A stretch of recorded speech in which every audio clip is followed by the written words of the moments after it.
So in this video, we're going to be talking about the area of a circle and the different kinds of problems that we'll run into when we're doing our high school equivalency homework or test. So we're going to be looking at the different kinds of problems and the different concepts that come with the area of a circle. So before I go any further, area, just very quickly, is the flat side of a shape. It's the surface that can be covered with something flat like wallpaper or maybe paint or tile. So we have like area of a floor, right? The area of a floor is something that can be covered with something flat like carpet or tile. Surface area of a wall is something that can be covered with paint. It's the flat side, okay? If we take a coin, maybe like a circle like the one right here behind my head, and imagine it being a coin, it would be the one side of that, of the circle shape.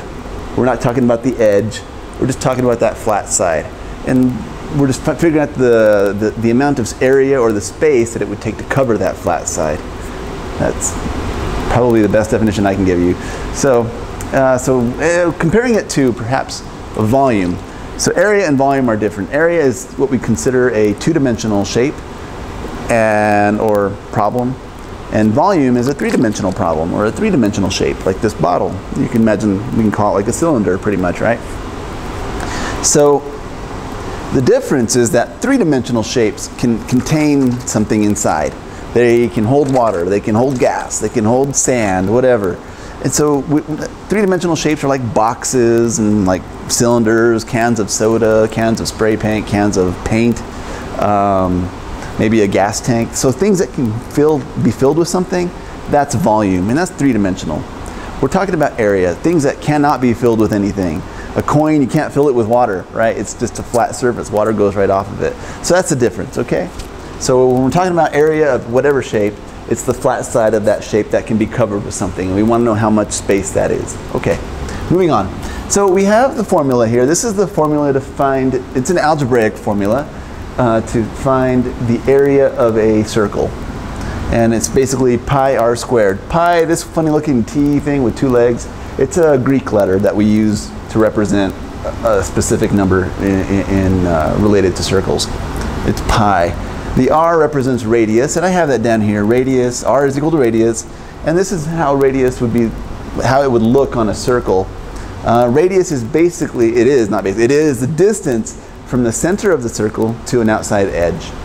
And if it's a perfect circle, like this, you know, that's what the word means, right? Circle.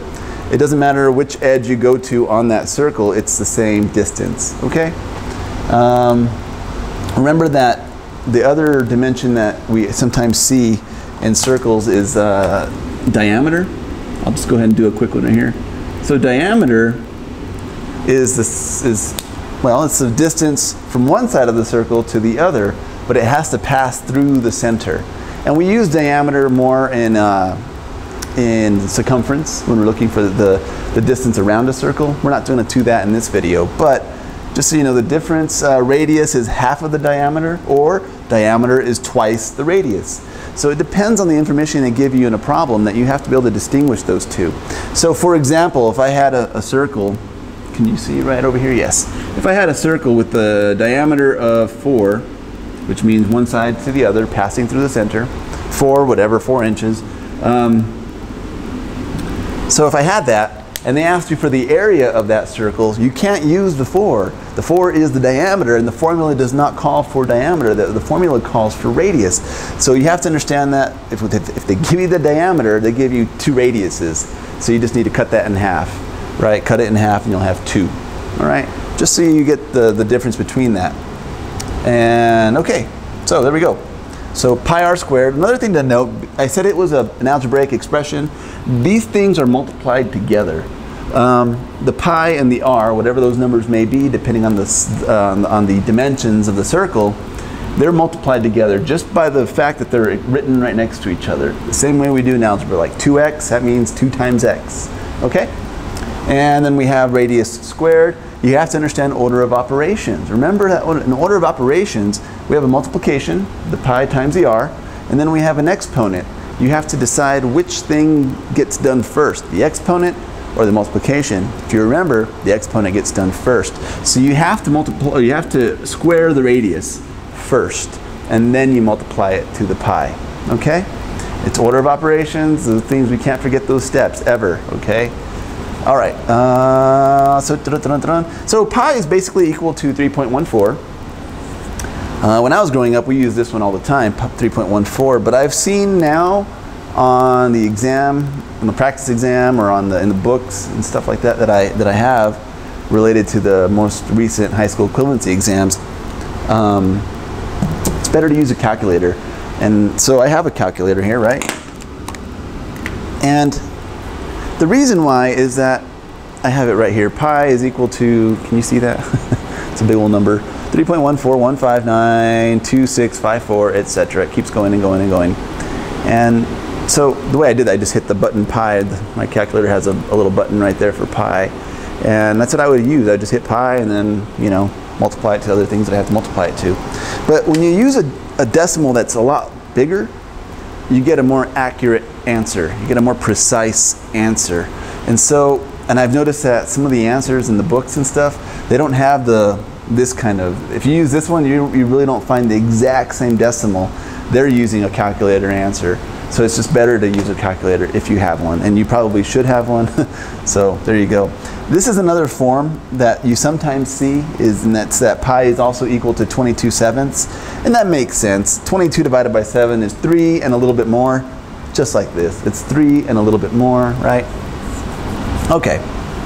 And and algebra skills are needed.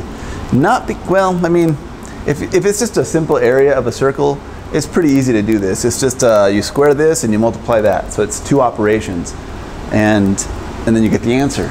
But sometimes they throw things around. Sometimes they'll give you the area of a circle, and then they want you to tell them what the radius is, or something like that, backwards.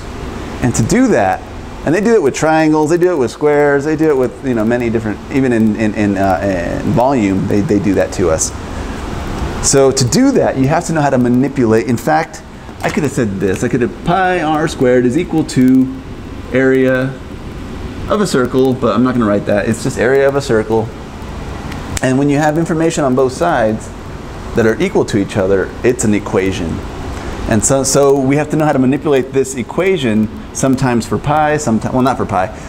Well, the other time it's going to be for radius. And sometimes they'll give you all this, but then they want to know the diameter. So you have to know how these things fit together. And that just takes familiarity, practice, okay? So now we're going to be looking at some problems.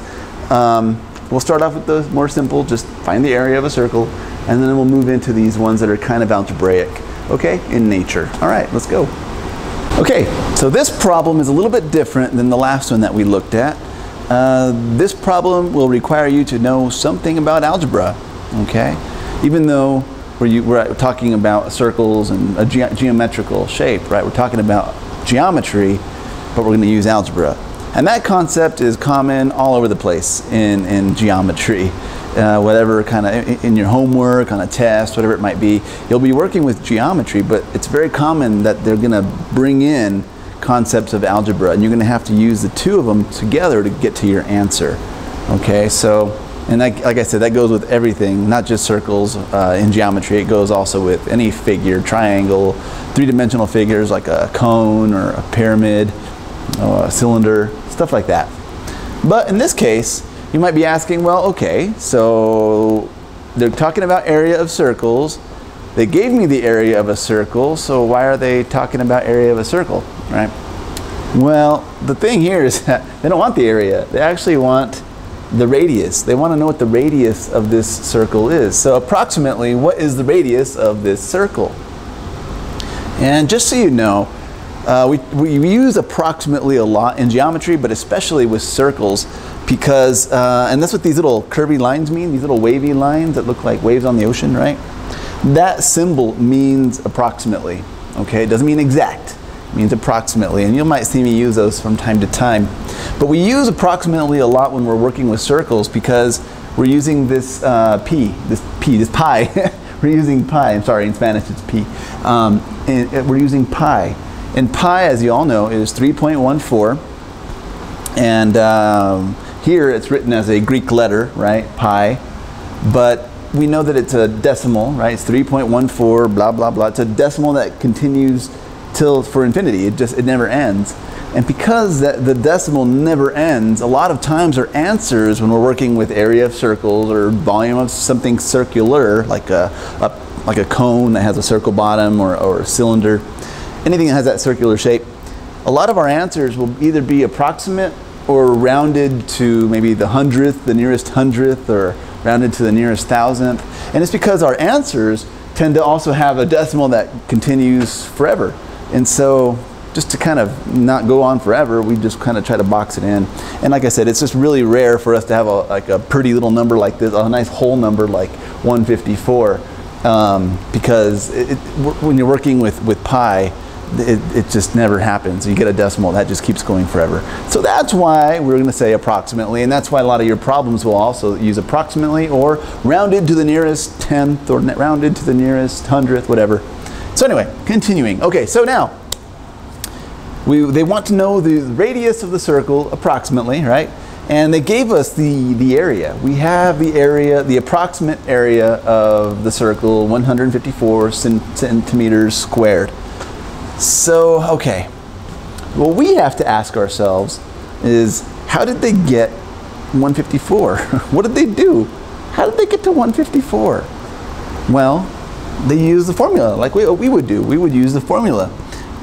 Pi r squared, pi times r squared, and that will give them the area. So if you're looking at this, what I have written here in blue, it's already an equation, but just to make sure, remember that in equations we really only want to have one variable or one piece of information that's missing. So let's see here. Do we know what pi is? Yeah, we know pi is a button on the calculator. We know that pi is also equal or equivalent to 3.14, so we have that information. We don't have the radius, so we don't have that. There's one piece of information missing. On the other side of the equal sign, we have area. Do we have area? Yes, we do have area. They gave us the area. So it looks like the only thing I'm missing is the radius. So this is a solvable equation when there's only one thing missing. Okay? So this is where your algebra skills have to be relatively strong to be, and you have to obviously know how to remember a formula. These formulas, you know, memorize them. They like the back of your hand. It'll help you out in the long run. It saves you time too. And again, you need those critical thinking skills to be able to look at something and say, well, how can I, given what's given to me, the information that they gave me, how can I get back to something basic like just one measurement on that figure? And typically, it's just starting off with the formula and working yourself backwards out of that formula. Okay? So what we're going to do is I'll just go ahead and start writing the information that we have. We know that pi is 3.14. And again, it's a decimal that goes on forever, but I don't know it till forever, so I'm just going to put 3.14. R squared, radius squared. And area, they gave us the approximate area of 154. Centimeters squared, but I'm not going to put that here. I'm just going to work with the numbers right now. And I could put parentheses around r squared, but it really says the same thing whether I do or not. When there's a number like 3.14 right next to a letter in algebra, it just means that they're multiplied, and we need to know that by now. Okay, we have to know that. It's something that we see all the time, like 2x equals 6. You know that the 2 and the x are multiplied, and so it says 2 times x or 2 times some number is equal to 6. You figure out that that number is 3, right? It's an example that I use a lot. So okay, here we go. So what do I do to get r isolated by itself on one side of the equal sign? Because that's our goal in algebra. That thing that we don't know what it is or what it's equal to, we want to put it all by itself on one side of the equal sign so that it's equal to what it's equal to. That makes sense? It tells you what it is when it's all by itself. Okay. Well, like I was saying, pi is multiplied to r squared. So I can undo that multiplication by doing the opposite operation. And that opposite operation is obviously going to be division. The opposite of multiplication is division. So I'm going to divide both sides by pi. Because remember, what you do to one side of the equal sign, you do to the other side. So now, when I do the operation, pi divided by pi, or whatever number divided by itself, will be 1.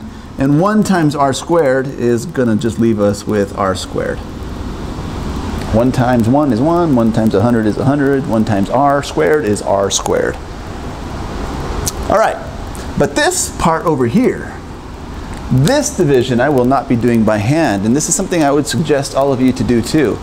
I wouldn't recommend, especially like on an exam where they give you a calculator or something like that. There's a reason for that. They want you to use it. And I've had students to say, oh, I'm better doing it by hand. Not all my students say that, trust, but you know, some of them do. All right, so this is the calculator I'm going to be using. And we're going to start off with the division. So 154. There you can kind of see that without the glare, divided by, and here this calculator has pi, has a little button designated for pi right there, so I'm just going to hit pi. It's kind of cool, it uses the little Greek letter pi, I kind of like that, right? And then you just hit enter down here on the bottom right, and I get, can you guys see that, 49.0197 blah blah blah. And again, this is going to be a decimal like I was talking about earlier, it just goes on forever, but we're not going to use that. I'm just going to stop it like right around the 9. I'll be saying, yeah, 49.019, and that's going to be good enough. That's going to be a close enough approximation for me, okay? So let's go ahead and put that in there, if I can open my marker. So 49.019, okay. Now, put that down for a sec. So now we're almost done. We're like on the home stretch really, because r is almost completely by itself, except right here, this is r squared. And if you remember what we've talked about exponents, this is basically r times itself, 2 times, r times r. I don't want r times r, I just want 1r. So how do I do that? How do I undo the exponent? How do I undo r squared? Well, or anything that is squared. To undo anything that is squared, we take the square root. Okay? And again, what you do to one side, you got to do to the other side. There's not a whole lot to do on this side. R squared, or the square root of r squared, is just going to be the r by itself. The goal that we had at the beginning, right? We undo the little square by just putting that little, the little house. I think they call that a radican. They just put the little radican and boom, it's gone, right? Not a whole lot of thinking there, but here there's a little bit more thinking. So I'll put my equal sign. And again, I'm not going to use my brain so much. I'm going to use the calculator, let the calculator do the work, because the calculator is going to be more precise at the end of it all. So, all right, so let's take a look at how we do that. So on this calculator, it's a little hard to see, but it's here in green. Maybe I should move this and use the other side. It's a symbol that's here in green, right above this little x squared button. And to obtain that function, I need to, because it's in green, I have to use my second option here. Some calculators say shift, or there's another color like red or something like that, but this one's in green. So to obtain any, just so you know, any of these functions that are in green, any one of them, I have to first hit second, okay? And that's because on this calculator, I have to put the little radican first. This little symbol, the little house, I have to put that first in this calculator. Not all calculators are the same, but this one is that's how you do it on this one. So I already hit second. Now I'm going to hit the little x squared button, but it's not going to give the x squared function. It's going to give me that little square root function above the x squared, okay? So here you can see it makes a little radican, a little symbol of the radican, and it opens a parentheses. So now I'm going to go ahead and put my number, the 49 in there, 49 point, what was it? 49.019. And this calculator has a pair of parentheses right here. You know, 2 of them open and close. I'm going to go ahead and close it just so it closes the parentheses on both sides in what I put on the screen there. All right, so now we're ready to hit enter, ba-boom. And we get 7.001, and actually I'm just going to say 7 because that's close enough of an approximation, okay? So it's basically 7, and so we can go back over here and say, well, you know, the radius is actually 7 centimeters, okay? So it's interesting how we can, well, they expect us to go forwards and backwards with any formula. So if they give us this formula of pi r squared to give the area, they expect us to be able to go backwards, where they give you the area and then get back to something in the formula over here, in this case the radius. And I've also seen problems where they'll ask you for the diameter, right? they'll ask you for the diameter. So you work hard to find the radius and you're still not done. The diameter of this circle is 2 radiuses, right? So it'd be 7, and then the other half of that would be 7. So the diameter would be be 14, right? So again, the hard part with these problems is figuring out the plan of attack. And I would suggest, because it's hard to work backwards, and we're like, I don't know where to start. I don't know how to, you know, I get it. Start with the information that they give you. If they give you a volume, you're going to be working backwards from volume. Well, start with the volume. Start with the formula also. You got to ask yourself, how did they get that number, 154? They used the formula. And so this is just the basic equation. And then you start plugging the information that they give you, maybe the information that you know, like pi, and then realize that the thing that they're asking for is actually something that's by itself in the equation. And then from there, oh, if it's all by itself, then that's something that I can solve for using my powerful algebra skills, right? All right, I think we have one more. All right, this problem's a little bit different. It probably shouldn't be under the title of area, but I thought since we did the last problem using algebra, I've seen another problem very similar when we're working with circles. However, it's not working with area as much as it's working with algebra. And in this case, you can see that we're going to be looking at circumference and how that applies to the algebra aspect of these kinds of geometry problems. So, again, the problem is the same. Approximately, what is the radius of this circle? But instead of giving us area, now they gave us the approximate circumference. Now remember that circumference is the distance around the circle. So it's like a string basically, but you can just wrap it around the circle and then stretch it out and see how long it is. So in this case, to get around this circle, it's going to measure, and I should have probably put a unit of measure. Let's call it centimeters. You can't really see the M, but hey, it's centimeters, okay? All right, so again, back to that first question, how do we start this kind of problem?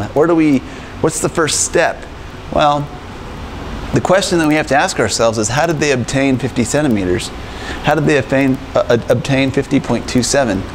Well, they took the formula for circumference. And again, formulas, you should definitely try and remember them, okay? So the formula for circumference is pi times diameter, and that will give us circumference.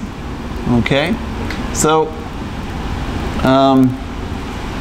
again, we can look at it like an algebra problem. And here we have information on one side of equal signs, information on the other side of equal signs.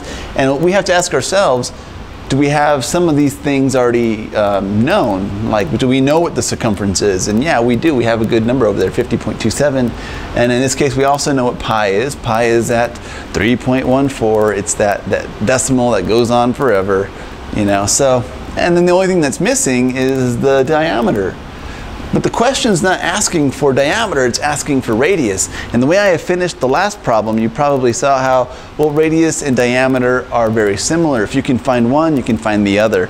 So if you can find diameter, you can easily take half of the diameter and that'll give you the radius. If you get the radius and you need to find the diameter, then you have the radius and then you just double it and you'll get the diameter.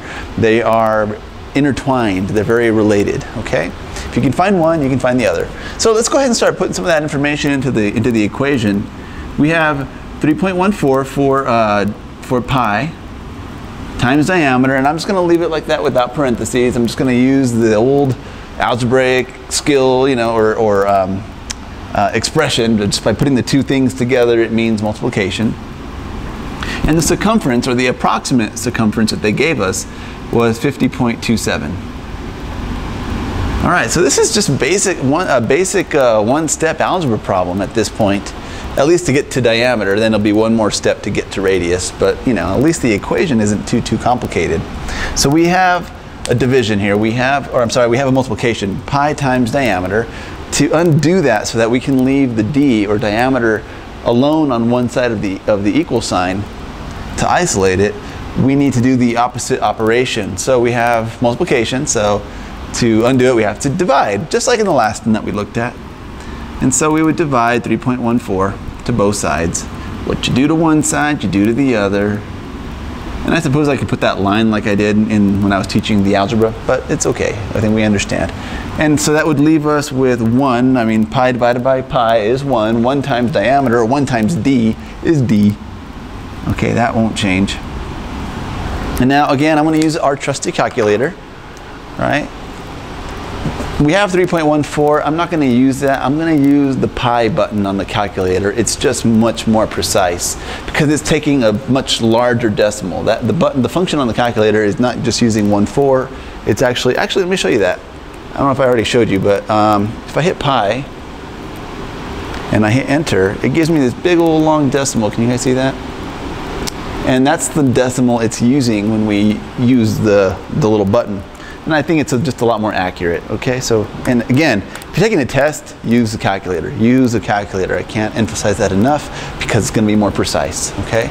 But when you use a calculator, don't just use 3.14. Use the actual function, okay? All right, so here we go. We have, let's see here, 50.27. Trying to get some kind of light on there so you can see it. 50.27 divided by pi, and my little button for pi is right there, so pi, and we get 16.00. I mean, it's 16, okay? I mean, we're going to approximate to that. So let's go ahead and put 16 there. And I'm not going to put 0.00 because it's close enough. 16, we can say centimeters, why not?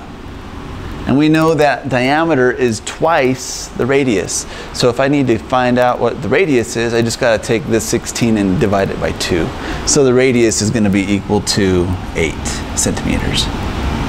So again, this is just another way of looking at these kinds of problems that they give you information, but it really relies on your ability to take the information that they give you and figure out how they got to that information. And typically, almost always, it's just the formula. You got to start back at the formula, and the formula for circumference is pi times diameter in this case. The last one we had pi r squared, and we had to do the little square root, so that's even a little bit harder, I think. And again, like I know, this really isn't so connected to the area of the circle as much as it's connected to the algebra that is incorporated in geometry all the time, all the time. So anyway, there you go. So good luck.